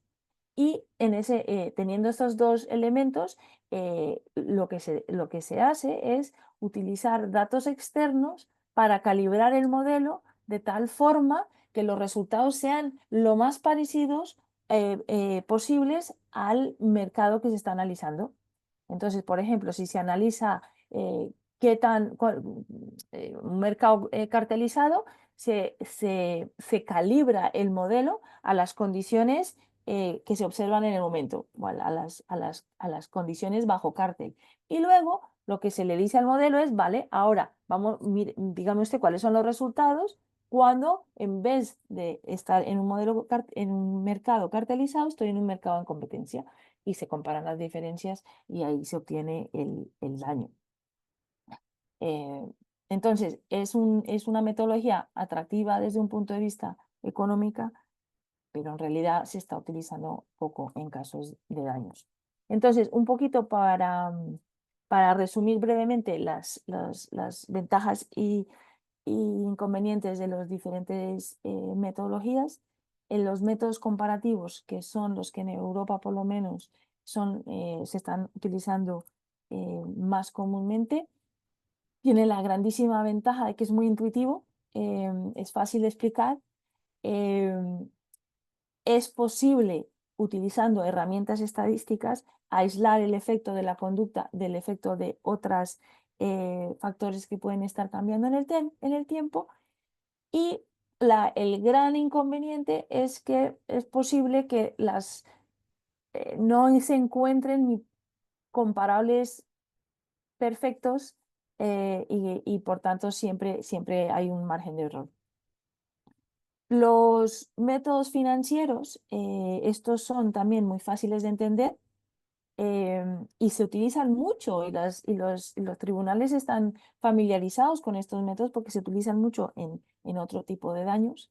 Sin embargo, en el caso de competencia se están utilizando poco porque dependen de un supuesto muy importante, que es que en ausencia de las conductas los costos se hubiesen mantenido igual.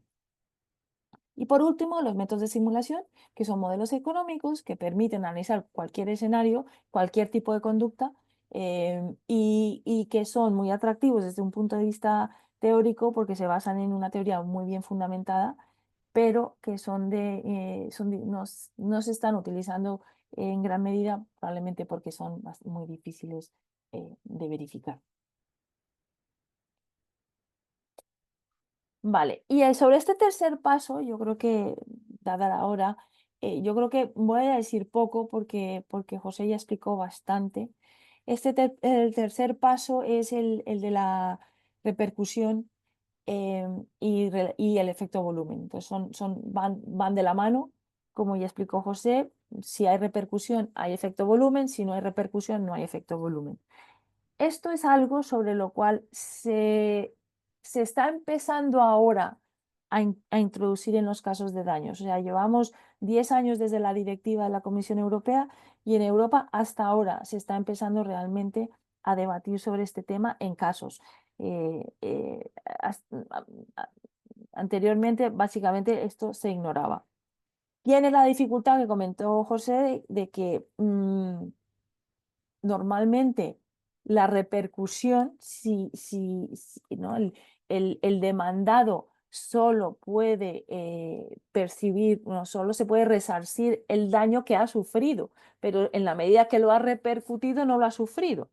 Entonces, normalmente son los demandados los que utilizan la repercusión como defensa para reducir la cuantía del daño.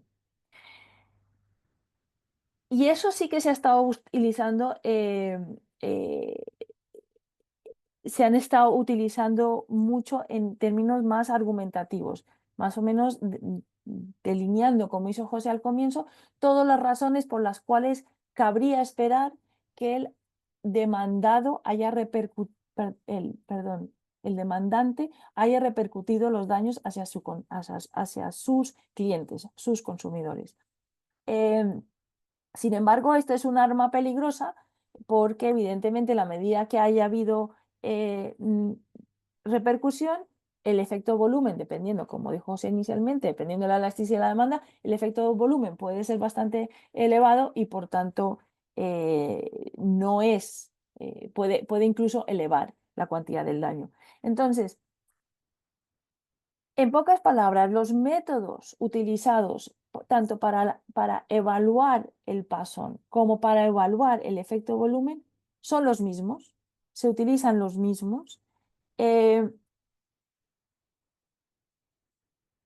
Todavía no hay mucha práctica ni muchos casos en los cuales esto se haya llevado a cabo. Ahora mismo, justo en los tribunales ingleses, está un caso que va precisamente de esto, de Passon, porque es el caso de las tarjetas de crédito, donde el daño a los consumidores depende de que el sobrecoste en los fees de las tarjetas de crédito se hayan pasado primero a los comerciantes y en segundo lugar al consumidor final. Y esto ahora mismo esperemos que haya una decisión en este caso para poder aprender, pero de momento solamente hay unas guías de la Comisión sobre Passon y muy poca experiencia. Nadine, Sí, he visto una la pregunta. pregunta. Claudia me dice también una pregunta que llegó de Facebook, que es, ¿los precios que han sido analizados por los diferentes métodos han tenido como tratamiento su deflactación? No sé si No, entendí bien la pregunta, no, pero básicamente sí, el, no, el no. propósito de calcular el mismo precio en distintos países en el mismo momento o ese precio a lo largo del tiempo, básicamente eso es lo que captura cómo los precios pueden variar, entre otras, por factores inflacionarios, tasas de cambio, etcétera. Entonces, el tema de la deflactación es también un área muy debatida. Es uno de en todos los casos de daños es un tema muy importante. Hay visiones, no hay un consenso, eh, porque es evidente que a lo largo del tiempo y en los diferentes países la inflación puede ser diferente y por tanto hay que tenerlo en cuenta. Entonces, el tema es cómo tenerlo en cuenta. Entonces, en la medida en que el deflactar impone una relación uno a uno entre la inflación y los precios del producto analizado que no necesariamente coinciden con la realidad. Entonces, y debido a que lo que cuando estamos analizando un método de comparación, por ejemplo, estamos comparando los precios durante con los precios después, típicamente la inflación ha ido creciendo y si deflactas, lo que va a ocurrir es que los precios durante son altos y los precios después son bajos y por tanto, por definición, vas a encontrar un sobrecosto. Entonces, esto genera problemas tanto conceptuales, problemas en términos de análisis empírico, porque en el análisis de regresión estas tendencias confunden los resultados. Entonces, la respuesta corta es necesario tenerlo en cuenta, sí. ¿Cómo? Depende probablemente, ¿no? Va a depender del nivel de inflación, del periodo analizado, del producto analizado, de qué tan probable es que el producto en cuestión refleje la inflación uno a uno, porque hay que tener en cuenta que la inflación, los indicadores de inflación son precios medios en el mercado. Y eso quiere decir que en unos mercados los precios habrán subido en el tiempo más, pero en otros menos, ¿no? Entonces hemos estado recientemente en el cártel de los camiones, en el que se deflactaban los precios de los camiones por el índice de precios al consumidor. Entonces ahí uno se pregunta, pues ¿es ese indicador de precios el más relevante? Pues quizá no, porque no hay consumidores de camiones, ¿vale? Directos. Quizá habría que usar un índice de producción mejor para deflactar. O quizá debería incluirse la variable de controlar por la inflación mediante los métodos de regresión. También se argumenta que es muy posible que la inflación, la forma en que la inflación repercute sobre los precios de un producto, realmente, en el fondo, es a través de los costes y a través de la demanda, ¿no? A mayor inflación, disminuye el poder adquisitivo de los consumidores y esto puede reducir la demanda y por lo tanto, si estás controlando por la demanda, ya estás controlando por inflación. Y por el lado de los costos, si aumentan los costos de producción debido a la inflación, pues al estar controlando por costos, pues ya estás controlando por la inflación. Entonces no hay una respuesta fácil a esa pregunta. Y esta otra pregunta, ¿cuál es el límite de estos métodos a la luz del principio de reparación integral? Yo creo que estos métodos precisamente ayudan o permiten mejor eh, adecuar la reparación integral en el sentido, o no tanto los métodos, sino los pasos, ¿vale? Porque estamos teniendo en cuenta la reparación en términos del sobrecosto, pero también tenemos en cuenta si esa reparación, eh, en qué medida es necesaria la totalidad de esa reparación debido o no a la repercusión. Y finalmente, esa reparación debe tener en cuenta todo el periodo que ha transcurrido entre que se sufrió el daño y se obtiene la reparación y por tanto hay que ajustar por intereses. Entonces, no sé, José, ¿tú qué piensas? Sí, sí, de acuerdo. Digamos que al inicio establecimos los distintos conceptos. Hay un sobrecosto que está enfrentando la empresa afectada, pero también esa empresa pudo haber repercutido sus precios a sus consumidores. Y en la medida que haya repercutido, también ha visto afectados sus volúmenes. Entonces, digamos que todos estos métodos lo que buscan es precisamente la reparación integral. Y el tema de intereses también, dependiendo de cómo vamos de tiempo, lo trataremos en un poco de detalle al final. Eh, ya, bueno, ya hemos establecido, digamos, el marco conceptual para la cuantificación de daños, las variables que inciden sobre la repercusión en particular y cuáles son los métodos a nivel, digamos, a alto nivel que se utilizan. Ahora queremos ahondar un poco sobre las herramientas de análisis, básicamente la parte más práctica. Estos son los métodos, cómo se aplican y ya lo hemos hablado básicamente, pues está el tema econométrico, pero también hay un tema forense importante. Y básicamente todos los casos van a tener van a requerir alguna combinación de experiencia legal, económica, financiera, slash contable e industrial. Digamos que la parte legal, pues es obvia y acá los expertos son ustedes, al menos aquellos en la audiencia que sean abogados.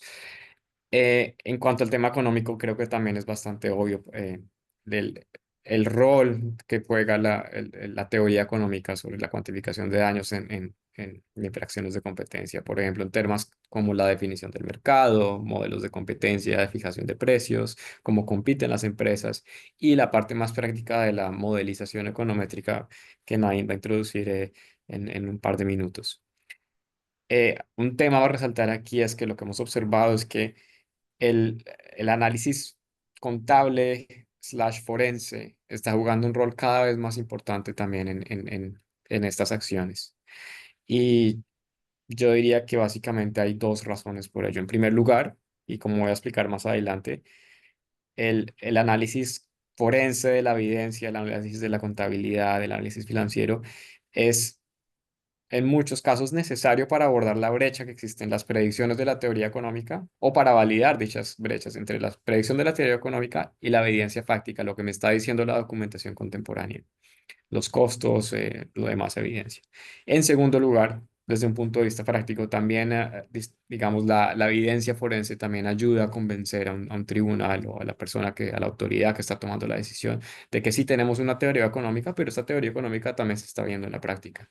Entonces, acá no estamos tratando de decir que hay dos métodos, sino básicamente que hay dos tipos de análisis que en realidad son muy complementarios en este tipo de acciones. Vale. Y entonces, ya os mencioné el análisis econométrico. Em, el análisis econométrico es una herramienta que se está empleando mucho en la cuantificación de daños. Y precisamente, ¿por qué? Porque es una herramienta que combina la economía y la estadística para evaluar la relación entre variables. Y mediante esta relación se puede identificar y medir el efecto del cambio de una variable sobre otra, ¿no? Entonces, esta es una herramienta además que se conoce mucho, se utiliza en muchos ámbitos: medicina, marketing, sociología, en muchos ámbitos, y por tanto es una herramienta bien estudiada. Sus propiedades se conocen, sus limitaciones también, y en ese sentido es muy útil. Em, Básicamente, el análisis econométrico, en un caso, estamos hablando de un análisis de regresión lineal, se puede resumir en esta sencilla ecuación que está en esta diapositiva. Que básicamente lo que hace es: tenemos una variable de interés, que es en este caso el precio, y lo que queremos saber es cómo una conducta, qué efecto tuvo una conducta sobre este precio, teniendo en cuenta todos estos otros factores que pueden haber afectado al precio, tal como los costos y tal como la demanda.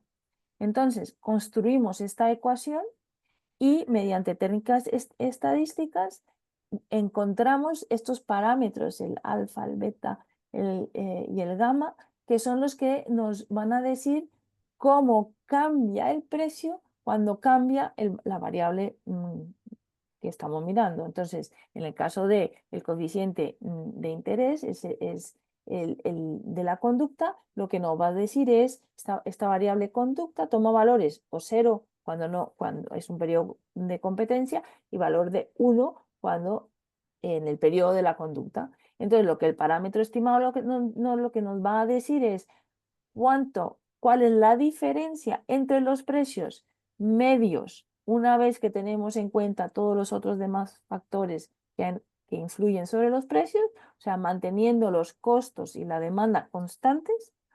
¿Cuál es la diferencia entre los precios medios durante el periodo de la conducta con respecto a los precios medios fuera del periodo de la conducta? Y ese es el sobrecosto. Em, lo que hace la econometría se puede ilustrar fácilmente. Este es un gráfico, es un ejemplo muy sencillo, donde solo interviene un factor, ¿vale? Entonces, estamos mirando pero es solamente por ilustrar cómo funciona el análisis de regresión. Entonces, estamos mirando al precio de las naranjas. Entonces, en el gráfico a mano izquierda, tenemos los precios en el eje vertical, y en el eje horizontal la temperatura en Valencia. Entonces, tenemos para cada temperatura, tenemos cuáles han sido los precios medios de las naranjas cuando han sido 27 grados en Valencia y cuando han subido a 35 grados en Valencia.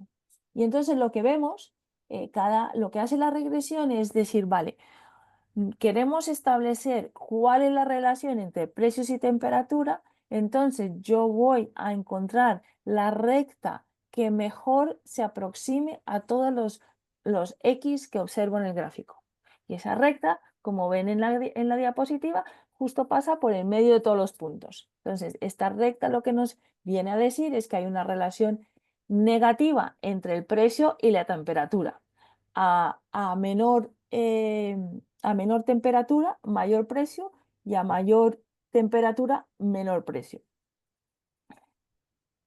Ahora, También esta ecuación nos permite decir que la distancia entre las X y la recta es pequeña. Y eso quiere decir que el modelo explica bien los precios que se observan. Ahora, ¿qué pasa si hacemos lo mismo con los mismos precios, pero en vez de poner la temperatura en Valencia, buscamos la relación entre los precios de las naranjas en Valencia con la lluvia en Islandia? Pues, ¿qué observamos? Que ahora no hay relación, que la recta entre esos dos puntos es básicamente plana y que la distancia entre la recta y las X es mucho mayor. ¿Eso qué quiere decir? Que no hay relación. Y por tanto, no podemos, este es un modelo de regresión que no explica y que no hemos identificado un factor que no afecta a los precios de las naranjas.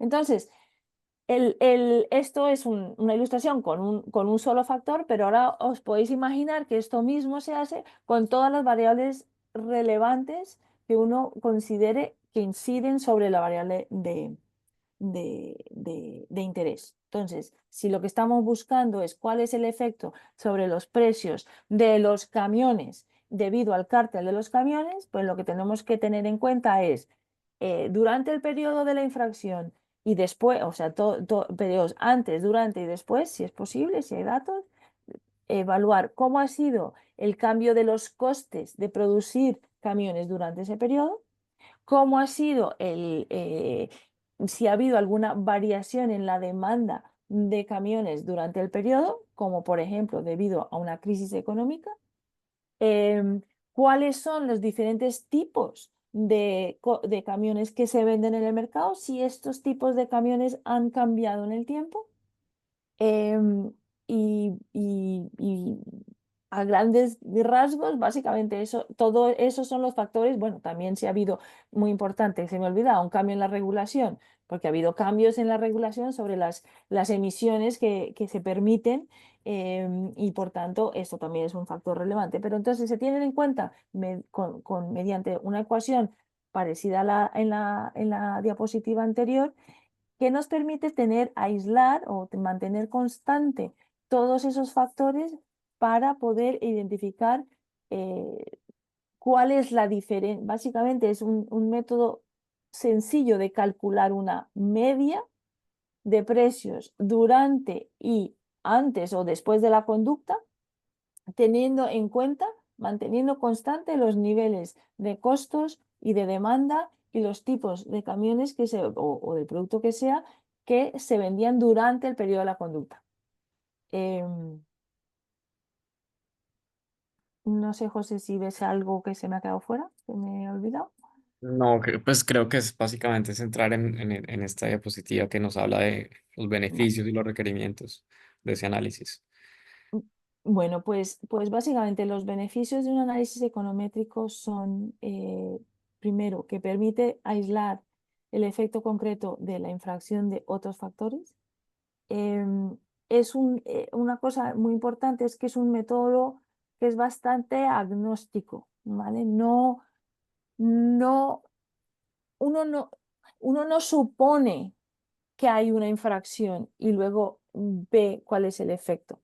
Uno, uno identifica un periodo afectado por la conducta y lo que hace es comparar los precios durante el periodo afectado con los precios fuera de ese periodo afectado, teniendo en cuenta todos los factores que han podido influenciar sobre esos precios que son ajenos a la conducta. Entonces, mediante el modelo de econométrico, podemos primero ver si todos los factores que hemos identificado como relevantes lo son o no lo son. Podemos identificar si el modelo explica bien o mal los precios observados, o sea, si es un buen modelo, si es un modelo del cual nos podemos fiar, si va a producir resultados fiables. O sea, hay parámetros específicos que nos permiten identificar eso. Muy importante, un análisis de regresión nos permite evaluar si el sobrecosto estimado es robusto o no es robusto. Entonces, ¿eso qué implica? Que hacemos cambios, podemos hacer cambios en las variables, en los factores que tenemos en cuenta a la hora de hacer el análisis de regresión, o podemos tener en cuenta periodos diferentes, utilizar datos de diferentes periodos. Podemos hacer cambios en el modelo para establecer si el resultado es robusto o si es muy sensible. Y si es muy sensible, pues eso genera muchas dudas sobre la fiabilidad de los resultados. Y el último beneficio muy importante es que normalmente en todas estas reclamaciones de daños, como es obvio, hay diferencias muy marcadas entre los demandados y los demandantes con respecto al monto del sobrecosto.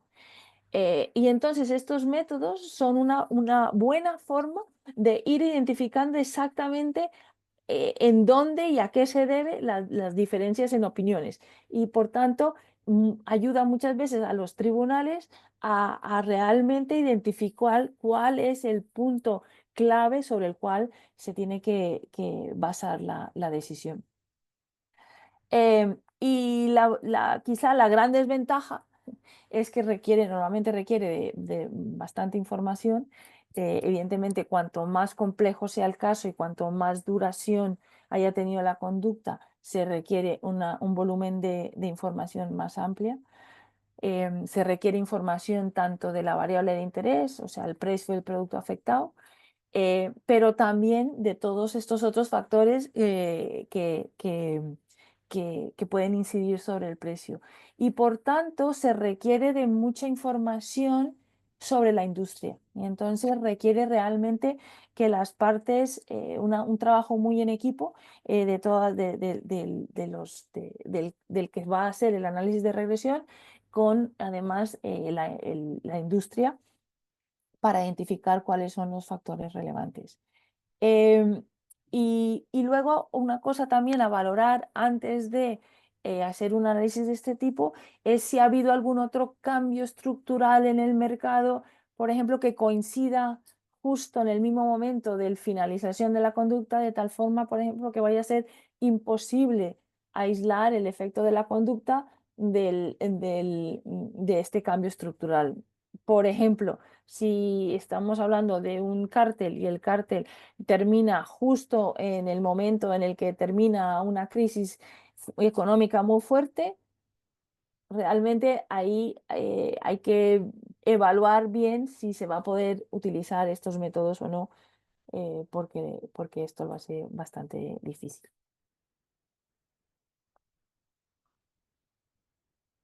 Bueno, y aquí esto simplemente hay otros métodos cuando no nos vamos a tener a mucho aquí, pero ahí evidentemente se va avanzando en las metodologías y las técnicas de Machine Learning también se han incorporado al análisis empírico y lo que permiten y lo que estos modelos están permitiendo hacer es incorporar mucha más información a la hora de evaluar efectos porque hay muchos casos en los que hay tantísimas elementos que pueden influenciar los precios que hay que reducir la información de alguna forma, y para eso se utilizan técnicas de Machine Learning que todavía son muy incipientes, no están muy utilizadas todavía en los casos de daños, pero sí que dan, ahora que cada vez hay acceso a más y más información,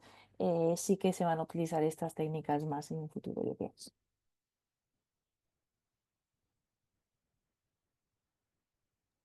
Vale, gracias, Dain. Y bueno, como mencionaba al principio de esta sección, tenemos el análisis teórico económico que nos da las pautas para entender qué efecto estamos esperando. Tenemos el análisis econométrico que nos ayuda a aplicar esa teoría económica a los datos.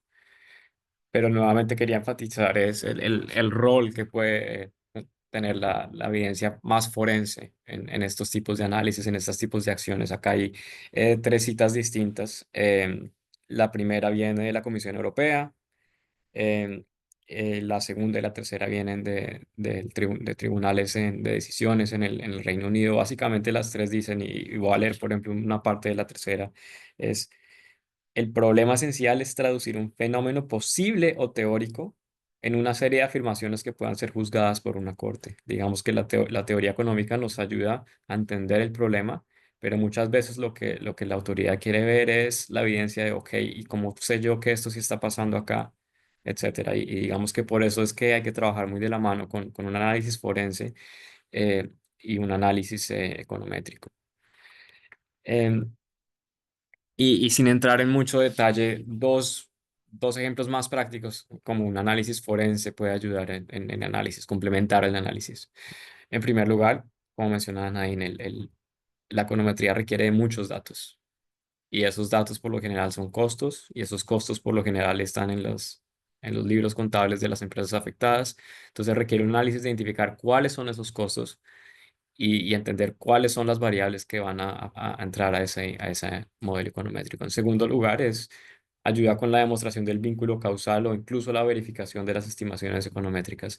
Eh, Muchas veces la documentación contemporánea nos dice específicamente cómo estaban tomando decisiones de precios las empresas afectadas. Y puede que sea, digamos, la teoría económica nos da una idea de cómo en teoría se toman esas decisiones, pero también vemos que si esta empresa estaba tomando el precio A, el precio B, el precio C, el factor X en cuenta cuando estaba fijando sus precios, pues eso nos da una evidencia muy relevante para validar o informar un modelo econométrico. Y también, digamos, se puede hacer, por ejemplo, análisis de rentabilidad para entender cómo esta teoría económica del sobreprecio, de la repercusión se está viendo o no reflejada en los márgenes y si eso tiene sentido.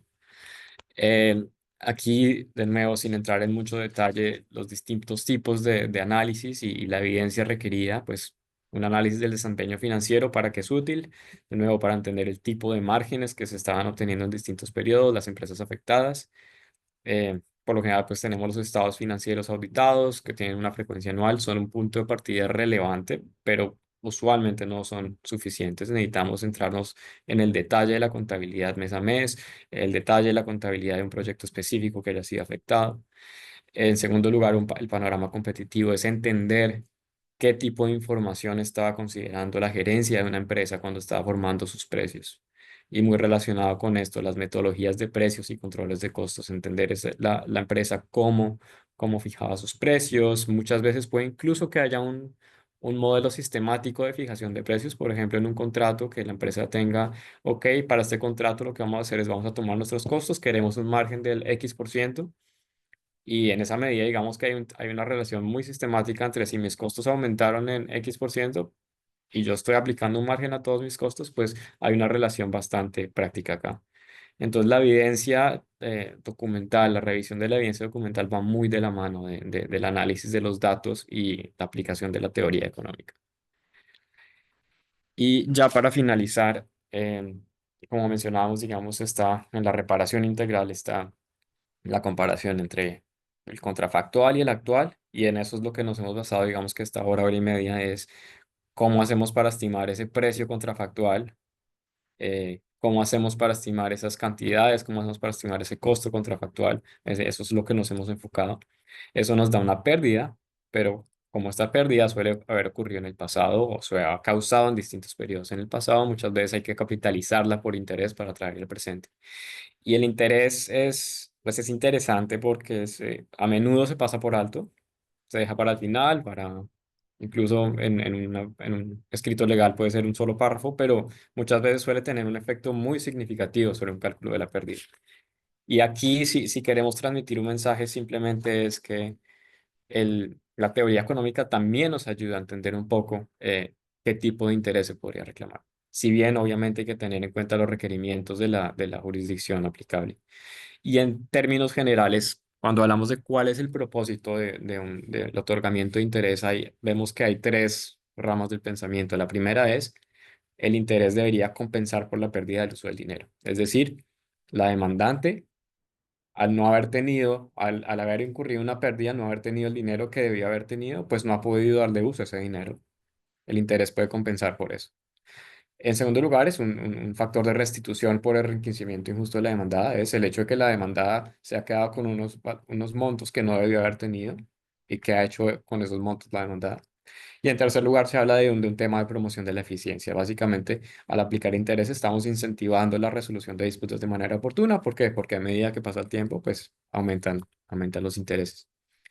Lo que vemos por lo general es que las autoridades, los tribunales suelen tener un enfoque compensatorio del tema del interés. Básicamente, la idea del interés es compensar la pérdida del uso del dinero. Acá nuevamente tenemos distintas citas. La primera es las primeras dos citas vienen de la en arbitrajes internacionales. La tercera cita viene de los artículos de la Comisión de Derecho Internacional de las Naciones Unidas sobre la responsabilidad de los estados.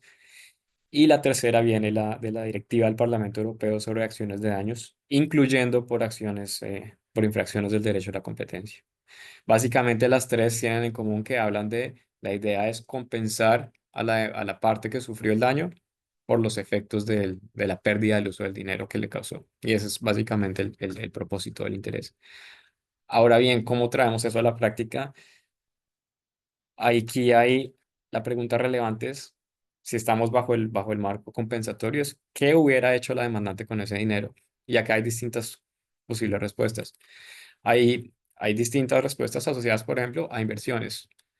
La demandante habría podido usar ese dinero e invertir en un proyecto, habría podido recapitalizar la empresa y seguir, digamos, con sus actividades, o habría podido poner ese ingreso a obtener intereses, digamos, en una cuenta de ahorros, básicamente obtener rendimientos.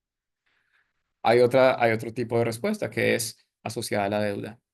Si la empresa afectada tiene deuda, es posible que con esos mayores ingresos habría tenido o, o habría podido pagar la deuda que tiene y reducir sus niveles de deuda, o habría en primer lugar tenido que recaudar menos deuda. Puede que la empresa se haya endeudado como consecuencia de las pérdidas que ha sufrido. Y acá para enfatizar al final, muchas veces el interés pues está prescrito por la jurisdicción o determinado por una corte o tribunal. Entonces digamos que si bien acá la economía nos ayuda a entender un poco las distintas teorías del interés, pues siempre hay que tener muy en cuenta el que nos dice la jurisdicción aplicable y en Colombia, por ejemplo, y muchas jurisdicciones está, por ejemplo, el tema del famoso tema del anatocismo de económicamente, digamos, el interés se compone, tiene sentido, es la idea de una inversión, invertir los rendimientos, pero muchas veces el anatocismo es algo que no está permitido. Ahora, si estas son las preguntas y estas son las posibles respuestas, dependiendo de la respuesta o la teoría que estemos examinando, pues hay que buscar la evidencia. Y si estamos hablando de temas asociados a inversiones, si estamos hablando de una inversión en específico, que es básicamente una pérdida de una oportunidad, pues hay que entrar a entender las razones por las que esa inversión no se pudo realizar y si esas razones están ligadas al incumplimiento que estamos alegando, a la falta del uso del dinero que no se obtuvo. eh, y en general, cómo está usando en general, digamos, su caja esta empresa. Si la empresa por lo general invierte digamos, su superávit de caja en ciertos rendimientos, pues sería razonable asumir que de haber obtenido estos valores que no obtuvo, digamos, esa pérdida, es razonable asumir que los habría invertido de la misma manera. Si son temas asociados a la deuda, pues obviamente es importante entender los contratos de préstamo, la política de manejo de caja nuevamente, si la empresa tiene un nivel objetivo de endeudamiento, eh, y así podemos entender, digamos, qué acciones habría hecho la demandante con ese dinero que no obtuvo y así podemos calcular la tasa de interés aplicable. Eh, y bueno, ya con esto ya cerramos la intervención de hoy. Y si quisiéramos darles cuatro mensajes claves de nuestra intervención, el primero sería eh, el marco conceptual general para la evaluación de daños, la diferencia entre un contrafactual y un actual para poder aislar la pérdida, aplica de la misma manera para una acción de competencia. ¿Qué pasa? Que en las acciones de competencia lo que nos interesa también son los precios, los costos y lo que hemos entrado en detalle acá es cuáles son los métodos que nos permiten evaluar los distintos aspectos de esa pérdida. Luego, la teoría económica no, es muy útil para evaluar los efectos de una conducta, una infracción de la competencia, porque nos ayuda a entender qué factores pueden influir sobre el daño en términos de la causalidad y también en términos de su cuantía. Y para poner todo eso en práctica y para poder llegar a un número concreto, la econometría es realmente muy útil cuando existen, porque por lo general existen muchos factores que inciden sobre los precios y sobre los, los, los, los resultados en una economía. Y luego el análisis forense permite luego comprender en profundidad el proceso de fijación de precios y los costes relevantes, que son herramientas muy importantes para lograr convencer a los tribunales de que un análisis econométrico se basa en los mejores datos disponibles y en los costes relevantes y adecuadamente calculados. Y ya para finalizar, volviendo al tema de los intereses, pueden llegar a ser un componente material de la pérdida, dependiendo, por ejemplo, de cuánto tiempo ha transcurrido. Y como menciona Nadine, estas acciones pueden durar años, incluso décadas. El razonamiento económico nos ayuda con la consideración de los tipos de interés pertinente, pero no podemos dejar nunca de lado los requisitos que nos imponga el sistema jurídico en cuanto a la determinación de intereses, que en algunos casos suelen ser bastante prescriptivos.